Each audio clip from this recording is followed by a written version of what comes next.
Hello friends, team summer हिल की ओर से मैं निरंजन कुमार आप सभी का बहुत बहुत स्वागत करता हूं। आप सबों का टीम समर हिल सीटेट क्लासेस में बहुत बहुत स्वागत है। फ्रेंड्स, आज हम लोग ईवीएस की शुरुआत कर रहे हैं, पर्यावरण अध्ययन का शिक्षण शास्त्र। इसका सिलेबस आप लोगों को जैसा कि पता है कि इसके सिलेबस को 2 पार्ट में बांटा गया है, एक पर्यावरण और एक शिक्षा शास्त्र। पर्यावरण में कुल 8 चैप्टर पढ़ने हैं, जिसमें से जो 6 प्रमुख थीम हैं उनके ऊपर डिटेल एनालिसिस करना है। परिवार एवं मित्र, जंतु और पौधे, भोजन एवं पोषण, जल, आश्रय, यातायात, हम चीज़ें कैसे बनाते हैं और पर्यावरण एवं पारिस्थितिकी। ये 8 चैप्टर पर्यावरण से जुड़े हुए हैं और इसके बाद 8 चैप्टर शिक्षा शास्त्र से जुड़े हुए हैं।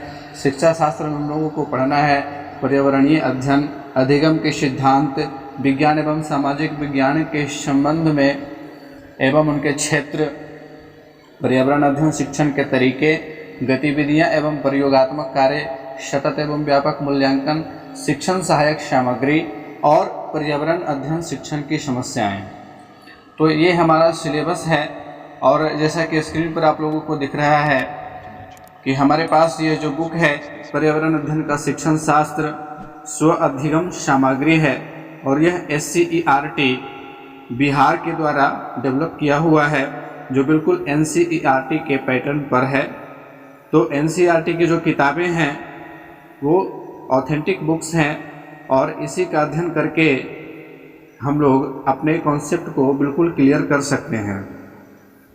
तो आइए बढ़ते हैं, देखिए इसमें कौन कौन सी इकाई हैं और इनमें से सीटेट के एग्जामिनेशन के दृष्टिकोण से क्या लाभ हमें मिल सकता है। तो पहला जो चैप्टर है, पहली जो इकाई है पर्यावरण अध्ययन की अवधारणा। तो पर्यावरण अध्ययन की अवधारणा में ही सारे थीम समाहित हैं। तो यह इकाई आप लोगों के लिए सबसे इम्पोर्टेंट है, सबसे ज़रूरी है। तो चलिए आज के क्लास में हम लोग इसी को देखते हैं और एक संक्षिप्त सा परिचय है कि इस इकाई में हम पर्यावरण अध्ययन की अवधारणा के बारे में अध्ययन करेंगे। इसके अंतर्गत हम ये समझने का प्रयास करेंगे कि पर्यावरण अध्ययन क्या है, इसमें क्या क्या शामिल किया जा सकता है, विभिन्न पाठ्यचर्याओं में पर्यावरण अध्ययन के उद्देश्यों को लेकर क्या क्या मार्गदर्शन दिए गए हैं। जैसे NCF 2005 और BCF 2008 में पर्यावरण अध्ययन के एकीकृत रूप पर जोर दिया गया है। आप लोगों को याद होगा, यदि आपने प्रैक्टिस सेट किया हुआ है तो यह प्रश्न पूछा जा चुका है कि NCF 2005 के अनुसार पर्यावरण अध्ययन को एकीकृत रूप में क्यों शामिल किया गया है। अब देखेंगे कि इस प्रकार से जब हम ओरिजिनल बुक पढ़ते हैं तो हमारे कॉन्सेप्ट बिल्कुल क्लियर होते चलते हैं और साथ ही साथ एग्ज़ाम के दृष्टिकोण से काफ़ी महत्वपूर्ण होते हैं। और सबसे बड़ी खास बात यह है कि इसमें जो जानकारियां हम पढ़ते हैं वो प्रमाणित जानकारियां होती हैं, उनके प्रमाणीकरण की आवश्यकता नहीं पड़ती है, सही गलत की दुविधा नहीं होती है।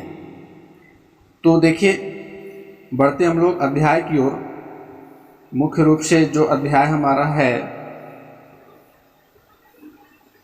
उसकी शुरुआत हम लोग करेंगे NCF 2005 से। NCF 2005 क्या कहता है, चलिए इसको समझने का प्रयास करते हैं। बच्चे का समुदाय और उसका स्थानीय वातावरण अधिगम प्राप्ति के लिए प्राथमिक संदर्भ होता है, जिसमें ज्ञान अपना महत्व अर्जित करता है। परिवेश के साथ अंतःक्रिया करके ही बच्चा ज्ञान सृजित करता है और जीवन में सार्थकता पाता है। हालांकि पाठ्य पुस्तकों की संकल्पना और शिक्षा शास्त्रीय व्यवहार में हमेशा से ही इस समझ की अवहेलना की गई है। इसलिए इस दस्तावेज में हम शिक्षा को प्रासंगिक बनाने के महत्व पर जोर दे रहे हैं।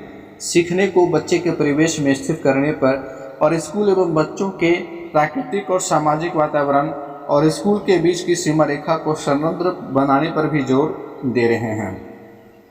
यह केवल इसलिए नहीं कि अपने परिवेश में बच्चों का अपना अनुभव ज्ञान के क्षेत्र में प्रवेश का बेहतर माध्यम होता है, बल्कि इसलिए भी कि ज्ञान का मतलब ही दुनिया से जुड़ना है।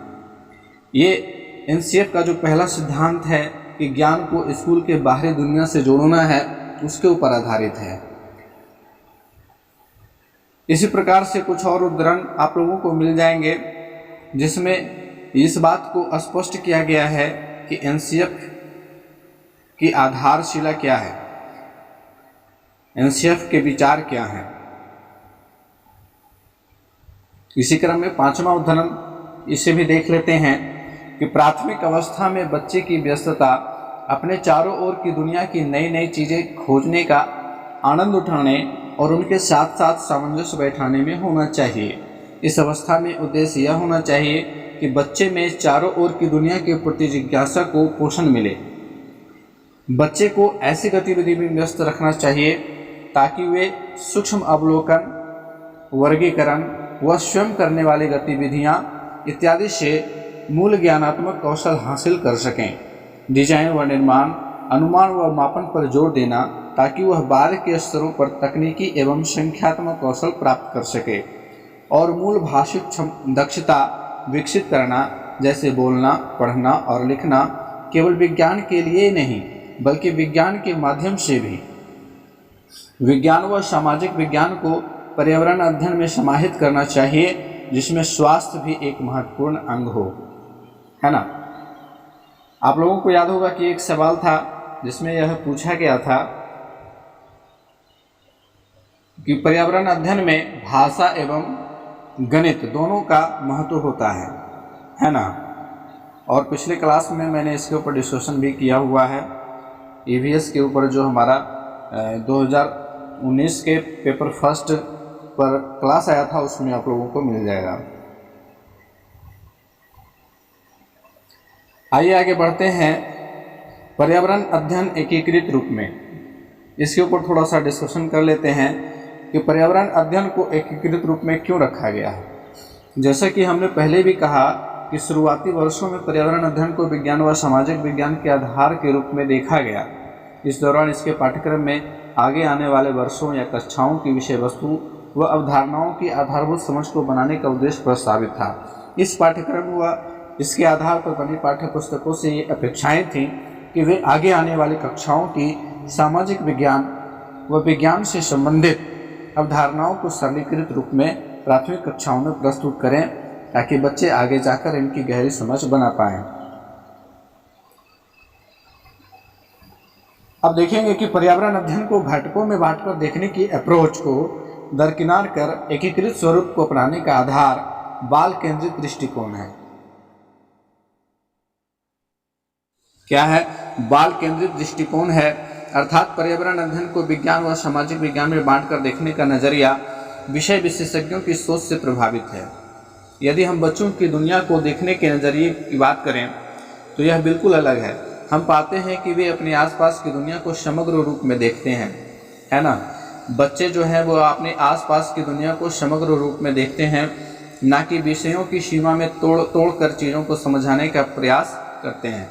जैसे उन्हें नहीं पता कि ये विषय वस्तु पर्यावरण अध्ययन के अंतर्गत आएगा या विज्ञान के अंतर्गत आएगा, सामाजिक विज्ञान के अंतर्गत आएगा, इतिहास के अंतर्गत आएगा, भूगोल के अंतर्गत आएगा। उन्हें सबसे इन सारी चीज़ों से कोई मतलब नहीं है। वे एकीकृत रूप में देखते हैं पर्यावरण अध्ययन को, और इसीलिए वर्तमान में एनसीएफ 2005 की सोच से प्रभावित होकर प्राथमिक स्कूलों की पाठ्यचर्या में पर्यावरण अध्ययन के एकीकृत स्वरूप को अपनाया गया है ना। तो हमारा ये कॉन्सेप्ट क्लियर होता है कि पर्यावरण अध्ययन को एकीकृत स्वरूप में क्यों अपनाया गया है। चलिए बढ़ते हैं आगे। यह बात भी स्पष्ट करने की आवश्यकता है कि बच्चों के परिवेश को थीम में बांटे जाने का उद्देश्य। एक सवाल ये भी आया था कि बच्चों पर्यावरण अध्ययन को थीम में क्यों बांटा गया है, तो उसका उत्तर जान लीजिए कि बच्चों के परिवेश को थीम में बांटे जाने का उद्देश्य केवल पढ़ने पढ़ाने की प्रक्रिया की सुलभता के लिए है। अतः जब आप अगली इकाइयों में पाठ्य पुस्तक पर काम करेंगे तो आप पाएंगे कि कई थीम आपस में जुड़े हुए हैं, इंटरकनेक्टेड हैं। इनके बीच के जुड़ाव को समझना भी एकीकृत स्वरूप का ही एक उद्देश्य है। आए बात समझ में। अब जैसे कि उदाहरण ले लेते हैं कि यदि हम आसपास के जीव जंतुओं के बारे में जानकारी एकत्रित करने की बात करें तो इसका एक हिस्सा आवास थीम से जुड़ा हुआ है। अब जैसे कि कोई जंतु लेते हैं खरगोश, बच्चों से पूछेंगे कि खरगोश कहाँ रहता है ना। और भी बहुत सारे जंतु हैं, गाय कहाँ रहती है, घोड़ा कहाँ रहता है, हाथी कहाँ रहता है, शेर कहाँ रहता है। तो इससे क्या होगा कि आवास थीम इससे जुड़ जाएगा। वहीं उनके भोजन संबंधी आदतें, कौन सी भी भोजन खाते हैं तो वो भोजन थीम के अंतर्गत आ जाएगा। इसी प्रकार यदि हम पालतू जानवरों की बात करें तो वह परिवार और मित्र थीम का हिस्सा बन जाता है। हम अपने परिवार में मित्र के रूप में उन जंतुओं को शामिल करते हैं जिन्हें हम पालते हैं। प्राथमिक स्तर के पाठ्यक्रम में पर्यावरण अध्ययन का संयोजन व विस्तार, इसको समझेंगे। एनसीईआरटी ने प्राथमिक स्तर पर पर्यावरण अध्ययन को एकीकृत रूप देते हुए थीम पर आधारित पाठ्यक्रम विकसित किया है ना। थीम के ऊपर आधारित बिहार के इस विषयक पाठ्यक्रम को राष्ट्रीय पाठ्यचर्या 2005 और तदनुकूल विकसित पाठ्यक्रम के अनुरूप ही थीम आधारित रखा गया है। और बिहार ही नहीं बल्कि अन्य राज्यों में भी एनसीईआरटी के पैटर्न को फॉलो किया जाता है। यह पूरी तरह स्थानीय परिवेश व प्राथमिक पर्यावरण पर आधारित है ताकि बच्चों का सीखना अनुभव आधारित हो सके। यह शिक्षा के बाल केंद्रित और समन्वित उपागम एक चीनी कहावत है। यह चीनी कहावत यहाँ पूरा नहीं दिया हुआ है, मैं आप लोगों को बताता हूँ कि यह चीनी कहावत क्या है। चीनी कहावत है कि the thing which I here I may forget, the thing which I here I may forget, अर्थात चीज़ें जिसे मैं सुनता हूँ मैं भूल सकता हूँ। The thing which I see I may remember, वह चीज़ जिसे मैं देखता हूँ मैं याद रख सकता हूँ। But the thing which I do I can not forget, अर्थात वह चीज़ जिसे मैं करता हूँ उसे मैं नहीं भूल सकता हूँ। अर्थात करके सीखना, इसके ऊपर बल दिया गया। लर्निंग बाय डूइंग इन शिक्षा शास्त्रीय विचारों से प्रेरित है। आप देखेंगे कि वर्ग 1 एवं 2 के पाठ्यक्रम का परिप्रेक्ष्य कैसा है। वर्ग 1 एवं 2 इसके ऊपर भी सवाल आते हैं। बिहार पाठ्यचर्या ने भी एनसीईआरटी की थीम आधारित एकीकृत पाठ्यक्रम पर अपनी सहमति देते हुए वर्ग 1 एवं 2 के लिए थीम आधारित मौखिक पाठ्यक्रम जोड़ने की इच्छा जाहिर की ताकि वर्ग कक्ष में शिक्षकों को नए संदर्भ में एक दृष्टि प्राप्त हो सके। वर्ग 1 और 2 के लिए प्रस्तावित यह पाठ्यक्रम वर्ग 3 एवं ऊपर की कक्षाओं के लिए प्रस्तावित पाठ्यक्रम की प्रारंभिक कड़ी है ना। एक तरह से इंटरकनेक्टेड है सिलेबस। प्रथम एवं द्वितीय वर्गों के पाठ्यक्रम निर्माण का आधार समन्वित उपागम है, क्योंकि बच्चे और उनके पर्यावरण में अंतःक्रिया समग्र रूप तथा संपूर्ण इकाई के रूप में होती है। किस रूप में होती है? तो समग्र रूप तथा संपूर्ण इकाई के रूप में होती है। यहाँ यह भी ध्यान में रखा गया है कि प्रारंभ में बच्चा अपने समीपस्थ पर्यावरण की वस्तु और घटनाओं के प्रति अपनी प्रतिक्रिया अभिव्यक्त करे। इसलिए इस स्तर पर पाठ्यक्रम को उनके अपने शरीर, परिवार तथा पास पड़ोस से संबंधित रखा गया है। और यही कारण है कि पर्यावरण अध्ययन को थीम आधारित बनाया गया है। उम्मीद है कि आप लोगों को समझ में आ रहा होगा।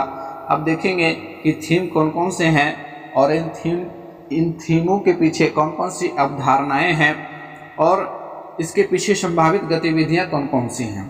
दोस्तों, सबसे पहला थीम है परिवार और मित्र, फैमिली एंड फ्रेंड्स। वर्ग 1 एवं वर्ग 2 में इसके पीछे की अवधारणाएं क्या हैं, तो इसको समझेंगे कि शरीर के अंगों की पहचान, परिवार के सदस्यों की पहचान, शरीर के अंगों के कार्य वर्ग 2 में हो जाते हैं, है ना। वर्ग 1 में शरीर के अंगों की पहचान करानी है कि कौन से शरीर के अंग कहाँ पे स्थित हैं और उनके क्या कार्य हैं, ये वर्ग 2 में। उसी तरह से वर्ग 1 में परिवार के सदस्यों की पहचान और वर्ग 2 में परिवार के सदस्यों के कार्य एवं पहनावा, परिवार में मनाए जाने वाले पर्व इत्यादि चीज़ों के ऊपर चर्चा करनी है। और संभावित गतिविधियों पर ध्यान देंगे तो सही ढंग से बैठने, चलने, खड़े होने का अभ्यास, परिवार से संबंधित चित्र देखकर पूछे गए प्रश्नों के उत्तर देना, स्थानीय पर्वों से संबंधित गपशप करना इत्यादि। अब आगे देखते हैं, दूसरे थीम के ऊपर चर्चा करते हैं। तो दूसरा जो थीम है वो है भोजन। भोजन के अंतर्गत पहले कक्षा में भोजन की सामग्री की पहचान करानी है। बच्चों से विभिन्न प्रकार के भोजनों को दिखा करके, उनके चित्र दिखा करके या वास्तविक रूप में दिखा करके बच्चों से पहचान करवानी है। इसके बाद कक्षा 2 के छात्रों के लिए चर्चा करनी है कि खाने के तौर तरीके क्या होने चाहिए, परिवार में भोजन की सामग्री कैसी होती है, और डाइवर्स बैकग्राउंड से बच्चे आते हैं, विभिन्न आर्थिक एवं सामाजिक स्थिति से बच्चे आते हैं, अलग अलग परिवार से बच्चे आते हैं, सबका अपना अपना अनुभव होता है, अपना अपना एक्सपीरियंस होता है, तो वे अपने एक्सपीरियंस को शेयर करेंगे और चीज़ों को सीखेंगे। तीसरा थीम है आवास। आवास का अर्थात होम।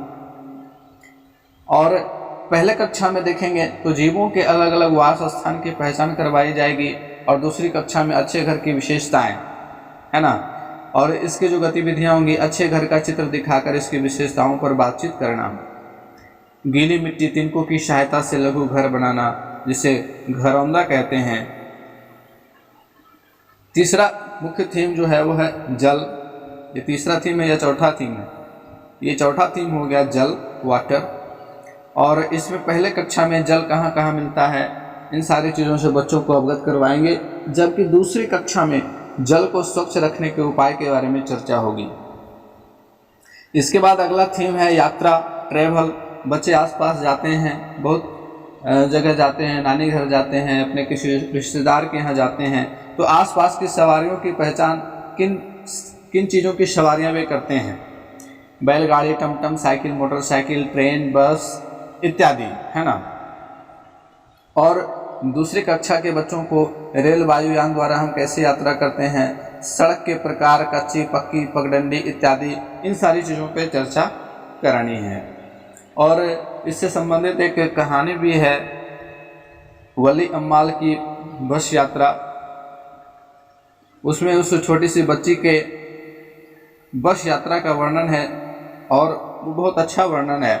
यदि आप लोगों ने उस कहानी को नहीं पढ़ा है तो पढ़िएगा, वो कहानी भी बुक में मिल जाएगी, शिक्षा का साहित्य में।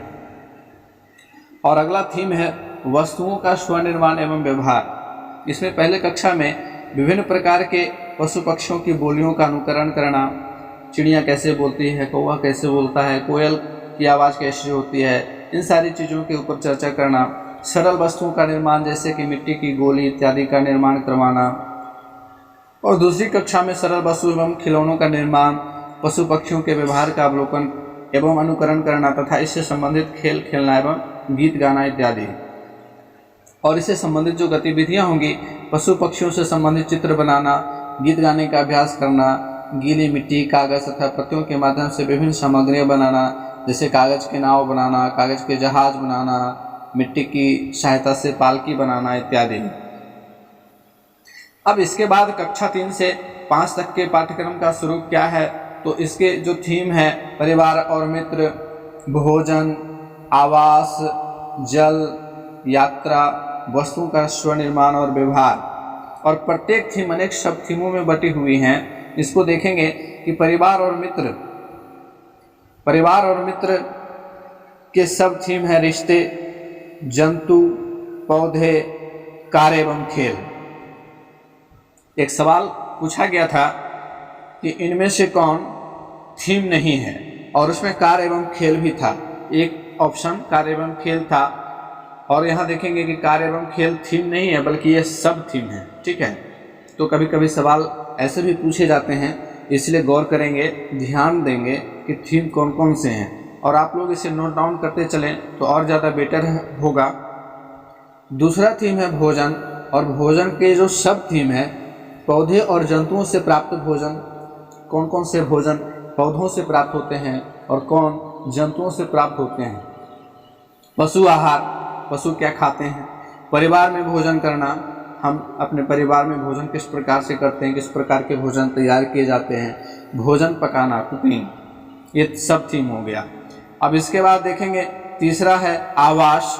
तो आवास ये थीम हो गया, और इसके जो सब थीम हैं, घर के प्रकार, टाइप्स ऑफ हाउसेस, है ना, कच्ची घर, पक्की घर, मिट्टी के घर इत्यादि। पास पड़ोस और इसका मानचित्रण, अपने आसपास, अपने घर की चौहद्दी, अपने घर का पता, एड्रेस वगैरह। गृह सज्जा एवं सफाई, घर की सजावट और साफ सफाई से संबंधित। घर एवं घरेलू जीव जंतु, ये 4 सब थीम हो गए आवास के। अब बढ़ते हैं अगले थीम की ओर, और वो है वाटर, जल। और इसके सब थीम में देखेंगे परिवार के लिए जल, हम अपने परिवार के लिए जल कहाँ से प्राप्त करते हैं वगैरह वगैरह। जल भंडारण, जल का भंडारण किस प्रकार से किया जाता है, कहाँ कहाँ किया जाता है, हमारे जीवन में जल का क्या महत्व है, जल का अभाव होता है, बहुत सारे जगहों पर जल की कमी होती है, तो यह भी एक शब्द थीम है। पौधे एवं जंतुओं को जल की क्या आवश्यकता है ना, ये सारे शब्द थीम हैं। अब इसके बाद अगला जो थीम है वो है यात्रा, ट्रेवल, और इसकी जो शब्द थीम्स हैं गंतव्य स्थान, डेस्टिनेशन, कहाँ पहुँचना है, कहाँ जाना है, नानी घर जाना है, मामा जी के यहाँ जाना इत्यादि। पत्र प्राप्ति, चिट्ठियों के बारे में बताना। यात्रा के साधन है ना, यातायात के साधन भी इसको कह सकते हैं। सांकेतिक संप्रेषण, सिंबॉलिकल कम्युनिकेशन, किस प्रकार से अपनी बात को दूसरों तक पहुंचाया जाए। पुराने ज़माने में कैसे लोग कम्युनिकेट करते थे, आज के ज़माने में कैसे कम्युनिकेट करते हैं, इत्यादि चीज़ों के ऊपर चर्चा करना। अगला थीम है वस्तुओं का निर्माण और व्यवहार, things we make and do, चीज़ें जो हम बनाते हैं। इसमें मृदा और वस्त्र, मृदा अर्थात मिट्टी से बनाए जाने वाली बहुत सारी वस्तुएं, बहुत सारी चीज़ें, मिट्टी के बर्तन, भांडे इत्यादि।